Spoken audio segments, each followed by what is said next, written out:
เด้อสวัสดีเด้อสวัสดีเรียนซองก็แสดงความเสียใจในหมายเพิ่น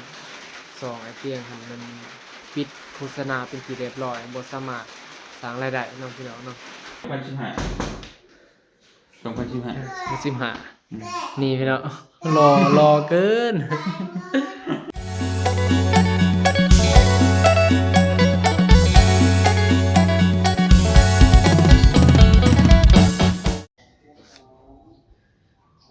สวัสดีตอนเช้าของวันพุธวันที่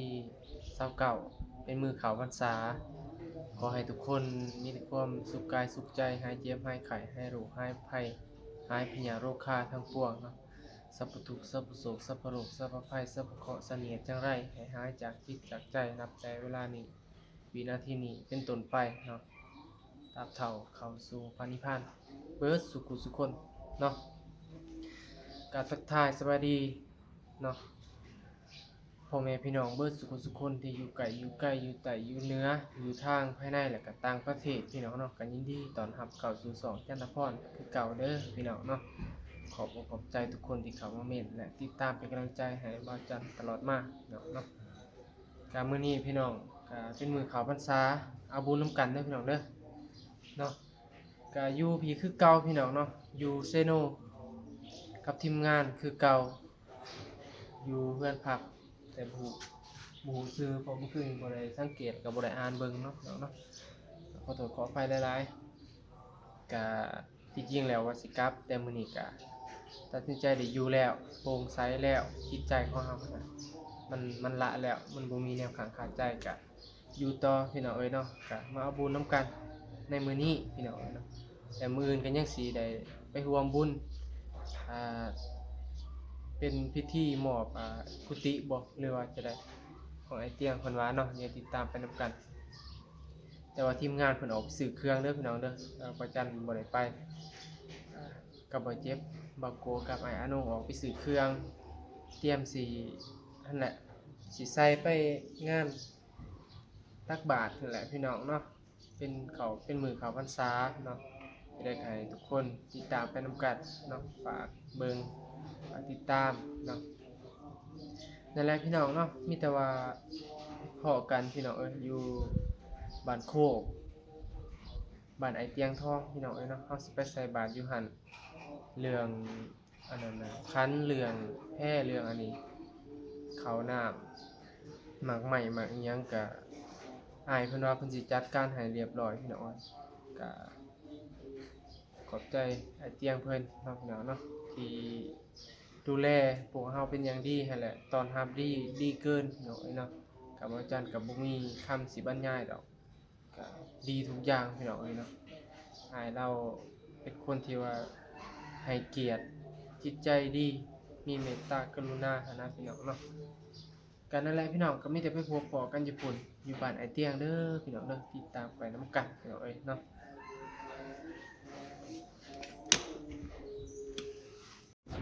โอ้ไอ้น้องสายจวดบ้านนี้บ่เรียกหรอกบ่ยังจวดคักวันนี้พี่น้องโอ้ย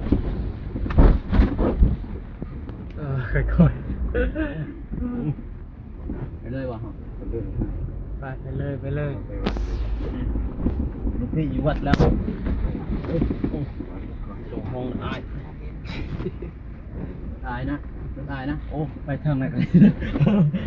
พอพันทางเนาะเคยเจอได้เนี่ยใกล้กิโลหนึ่งมั้ยกิโลนึงไม่ได้หน่อยอยากใส่บาตรให้เราเนาะนี่แหละชมจะได้เราโอเคข้างนี้มาแล้วพี่น้องใกล้ถึงวันแล้วเด็ดจัดวันนี้คนกินสบายพี่น้องเนาะแม่ใส่บาตรอยู่บ้านโคกในบ้านไอเตียงทองเพิ่นเสียครับพี่น้องเลยเจ็บยาวแค่นี้คนกินเดี๋ยวพี่จะห่อสัตว์ลงมาเนี่ยห่อเนี่ยมันห่อพี่เนี่ยมาเนี่ยพี่น้องเลยเป็นบ้านดังเดิมได้แต่ก่อนเบิ่งทรงนี่ปะ เพื่อนส กา ไตล์ บริโภคไหม เพื่อนสไตล์มีแต่แบบนี้เด้สองสันสองสัน เขาเลยวัดเลย มาหอดวัดแล้ว นี่วะเขาในเขาได้ลงมาเตียงเขาในนะรถไอ้บุญใช่ป่ะเขายันบอกเขาได้ป่ะ เขาเลยก็ได้ สั่นหัวเขาได้ยังนะวัดใส่ ยังเรือแล้วหรือเปล่า ใส่อยู่กำลังใส่โอ้โหจอด เรือใส่แล้ววะใส่แล้ว ใส่ ใส่แล้ว เดี๋ยวมันแล้ว ใส่แล้วอันนี้ ไปดีเด้อคุณดิเสียงมาถ่ายคลิปอยู่ทำที่ได้สุดไหม รอเลยว่ะไปไป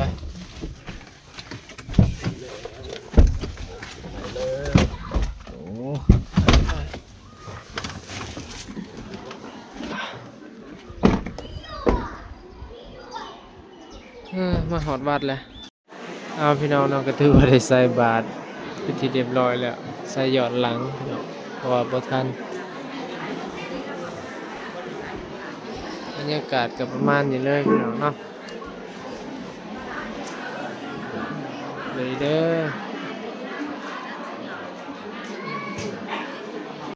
อพี่น้องก็ตอนนี้ก็ใส่บาตรหยาดน้ำเป็นที่เรียบร้อยแล้วเนาะพี่น้องเนาะนี่ก็คือบรรยากาศตอนเช้าการใส่บาตรก็มากับทีมงานคือเก่าพี่น้องมีเบาโกแล้วก็เบาเมฆแล้วก็อายนุ่งแล้วก็เบาเตียงเนาะพี่น้องเนาะอันนี้ก็ตามหีตามคลองเนาะปัดเขาปันน้ำติดตามนี่แหละประจันกับหูคือกันตัวนี้เนาะก็เห็นเขาเฮ็ดอยู่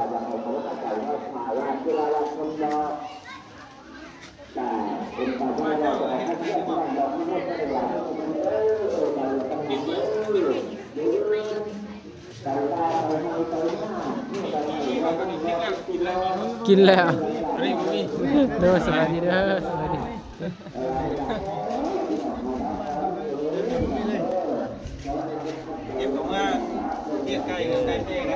มาทำพวกนี้แล้ว ก็มีคือกันบางคนเขาก็เห็นคือกันนะสิ ติดเลยกินเลยนะ นะโอ้โอ้แบบนั้นเนาะส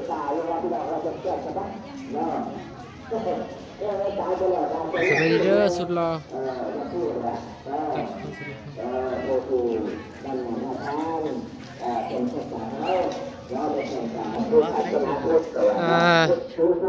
โอ้แค่นี้บาโกยังบ่ทันเมิดอยู่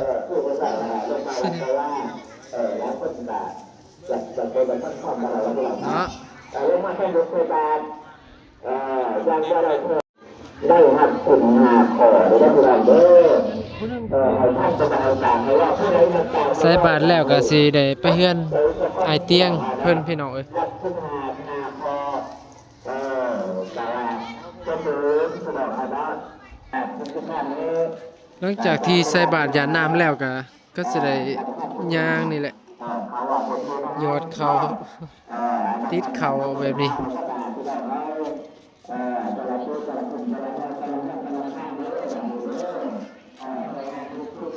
แบบนี้เลยเนาะอันนี้เป็นประเพณีหั่นแหละที่เฮ็ดต่อกันมาแต่ใดแหละเขาเจ้าก็เฮ็ดไปอ้าวอันนั้นกินเลยให้ปั๊บกินปั๊บเลยนี่เอาให้ปั๊บกินปั๊บบ่ ใส่ผักนี่ครับเห็น หอกองงามเด้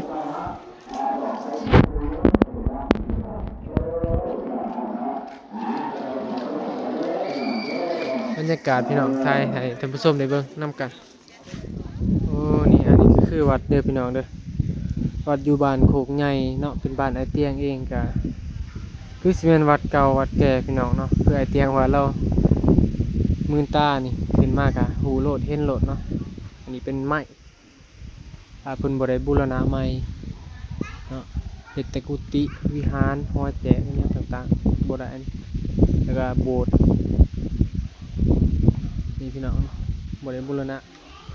ก็สูงเย็นดีอยู่ดอกพี่น้องเนาะมื้อนี้บรรยากาศก็เป็นใจแห้งอีหลีเย็นฝนลินก็บ่หลายพี่น้องเนาะพี่น้องสำหรับมื้อนี้ก็บ่จันก็ได้ใส่บาตรแล้วเป็นที่เรียบร้อยเนาะทางไอ้เตียงเพิ่นก็จัดให้เนาะเครื่องใส่บาตรยาน้ำขอบใจทางไอ้เตียงแล้วก็เมียเพิ่นเนาะพี่น้องเนาะอันนี้แหละเดี๋ยวก็สิได้กลับไปเฮือนไอ้เตียงพี่น้องเนาะไป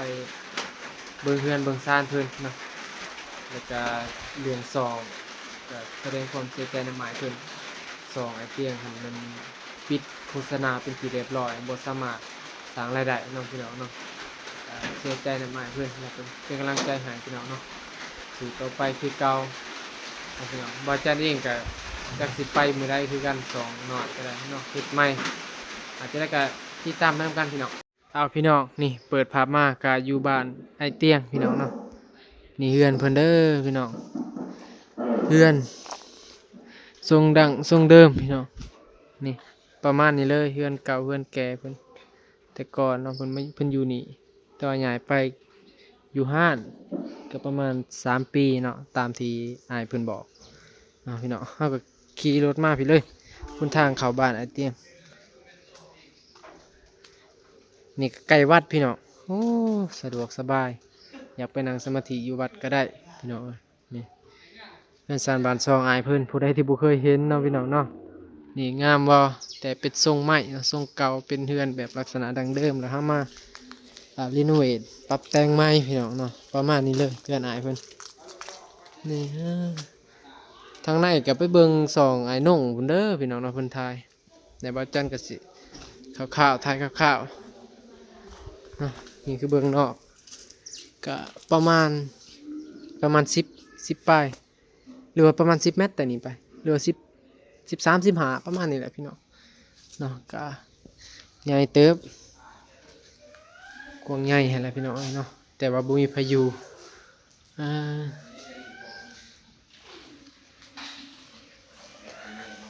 หน้าบ้านแน่นอนพี่น้องเอ้ยประตูเข้าพุทธวจนะเนาะพุทธแม่นพระพุทธเจ้าวจนะแม่นวาจาหรือคำสอนเนาะพี่น้องคักมีมา2 เบื้องอีกได้อนี่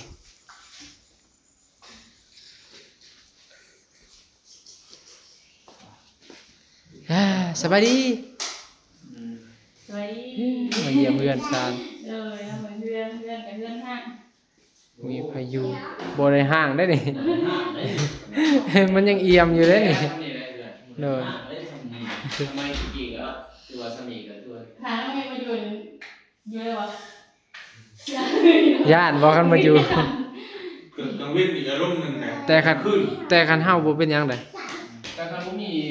คนที่ให้หนูมีมันก็ธรรมดาเนี่ย ไปอยู่ได้แต่คือเฮานี่แต่คือข่อยนี่อยู่ได้แต่คนอื่นเนี่ยบ่นี่ เด้อ เพราะว่า คนอื่น เข้าไปบ้านอื่นนะแม่นบ่ โดย คือเข้าไปอยู่บ้านคนอื่นนะ โดย อารมณ์มันสิคือ จะแก้ไอ้สิยาก มันมืดไปเลยแล้วกลางคืนมันใกล้วัดเขาเนี่ย โดย บางคนขี้ยาเนี่ยไปได้วัดศีลมาตีกองจึงแบบเด้อเด้อ แนวไงก็ยากเลย มันใกล้วัดเนี่ย ไปดีลูกไปดี ไปดีนะไปดีนะ จ้า ไปดีนะ แล้ว จ้าจ้านี่ นี่ก็ยากแน่นอน หืม จังซีดินนั่นตาหรือยาก มีแต่เที่ยวกันอย่างนั้นแท้ปีแล้ว โดยสบายดี เดินเลยดีแต่ก่อน เพื่อนอันนี้ก็โลเนาะเบิ่ง2ไอ้น้องเพิ่นไทยแหละโลเงินพี่น้อง เห็นบ่ เฮ้ยนี่ ในห้างอย่างเงี้ย ในห้างเลยเหรอ แจ้งครับ บอกว่าตอนนั้น อันนี้ปี2023ปี2023 ปี2023บวชเลย คือโดนเกิดอุบัติเหตุ โดย อันนี้คือสิใหม่ๆเลยเนาะ จับภายในเบิ่งหั่นสิถ่ายรูป 3 1 2 3 ไม่ได้ ก็ยืม 3 ขอบใจ นี่ก็ 3ปีที่แล้ว นั่นจะภาษา อันนี้รูปอดีต2025 โดย 2025อันนี้2020เปลี่ยนทรงมาเรื่อยๆเนาะเปลี่ยนมา2025แบบนี้ งาม เศร้าแบบนี้ ใครเขาก็บ่ดีไม่เป็นไรเนาะปะไปเลยเนาะสู้เลย เด้2015 15นี่พี่น้องรอเกิน คืออะไร คือเลยแหละ คือบ่ต้นฉบับเลย ต้นฉบับ ตอนนี้เจ๊กอันโลนั่นแหละบอก ตอนนี้ข่อยจ้อยเด้ตอนนี้เห็นบ่ซ้ำนี้แหละเจ้านี่ พอนุ่งก็ทำกัน ป้ายอยู่ บ่มีดอกมันพุ่งพิงนี่บ่มีแปลก็แต่เจ้าอืม ประมาณจักโล60เนาะ แต่ก็60นะต่ำสุดนี่คือ60ปลายขึ้นอ๋อมันจะบ่ฮู้เลยมันเน้นๆได้เลยบ่ฮู้อ๋อกระดูกเนี่ย หุ่นสูงเด้หุ่นสูงบัดเฮาต่ำได้เฮาให้เป็นผู้ สู สู ง ง บ่ยาวเด้ นี่ แต่ต้องจริงเนาะ จอยอยู่เลย จ้อยจะบ่นักนะ นักเลย โคยยัง ผมโคยมัน ประมาณนั้น เด้ เด้ บู๊ โอ้ผมโฟกัสสีผมเลย สว่างเลยเจิดจ้า อยู่ใส่หันวัด เอาตัดโพน เดียวกันนั่นแหละตัดโปรด 2019 2019ตัวนี้ โดย ตัวละ15เนาะ 15 อันนี้ บ่ได้ยอมได้15 19ยังมาแดงอีกว่า 19เด้มาบัดนี้20 เช้า ปีใด นี่ เช้าหยุดแล้วเริ่มเช้าหยุดแล้ว 20หยุดแดงแล้ว ยืนเลยเนาะ เช้านี่หายแดงแล้วตั้งแต่นี่แหละเปลี่ยนตัวนี้ทัดตัวนี้มาตัวนี้เลยมันเลยแบบ โดย มัน ปี ดำ 2019เริ่มเฮ็ด YouTube แม่เขามาเช้าแล้วเห็นไหม สาวเนาะ 20เริ่มเฮ็ดอ๋อ นี่แหละเฮ็ด YouTube เลยจังเปลี่ยนสีผมตัวนี้ โดย แดงก็แต่2008 2009นี่ครับโอ้ยนี่ก็เช้าผมยัง มันก็ใส่เนาะ เต็มที่เนาะ อย่าใส่ เต็มที่ มันก็ใส่ก่อน บ้านนี้ เหยียบบ้านนี้หูบ่น่ะแกเห็นสีไปบุญไปยังเห็นสีผมฮู้ละต้องมาไปนะ ตะกี้แล้วทำแล้วเนาะคนได้ยอมผม ชื่อแล้ว ครับ แล้วโอ้ผู้ใดบ่ยอมผมบ่จงผมยาวบ่ให้เข้าทีม โย ต้องเป็นช่องเดียวนะมันเบาบุญเบายาวนี่เดียวกันเบิดอ่ะ นานมาจะแม่นเห็นนั่น ช่วงนั้นน่ะ เห็นทางงานอยู่ผมยาวๆเลย เปิดเฮ็ดชิดได้บ่ยังเลย บ่าวกรุงเทพ ว่านั่นขี่รถก็บ่ได้ขี่รถอื่นได้ต้องขี่รถชนิดอีก ตัวนี้กับเทน่า เห็นน่ะอื่นบ่ได้อี พาก เลยล่ะ ไว้นั่นนี่ โซนิกแล้วเนาะคักเนาะ โอ้ โอ้ยตัวท็อปตัวนี้ เราเรื่องอดีตพี่น้องเอ้ย เปลี่ยนไปคนเวลาเปลี่ยนไป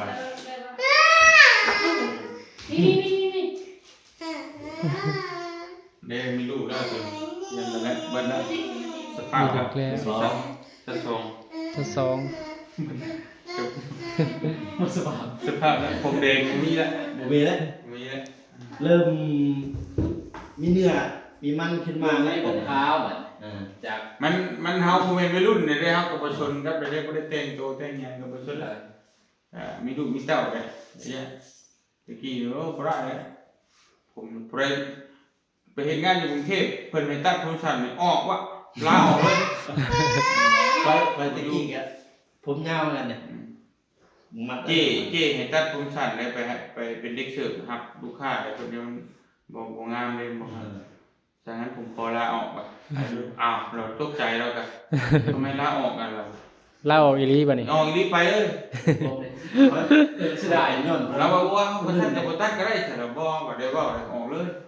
มันก็ย้อน ปันคนไว้ไปเลย ตะกี้มัดคือกันมัดผมยาวตะกี้ ไม่เท่าก็ยังบ่ได้ว่าเอาเมียใหม่ไม่เท่าก็เอาให้ไม่เท่าอีกว่า คือกันไปลูกกันบ่กล้าเอาเลย ผมตอนผมยาว คือกันนี่ว่าคือกันเอาเมียตอนนี้เราคือกันนี่ก็ว่า ลู ลู ก ก จนบ่กล้าเอานะผมยาวบัดนึงแหละตัดไม่ผมมันเดี๋ยวเขาบ่ตัดเพิ่นมาผมยาวเลย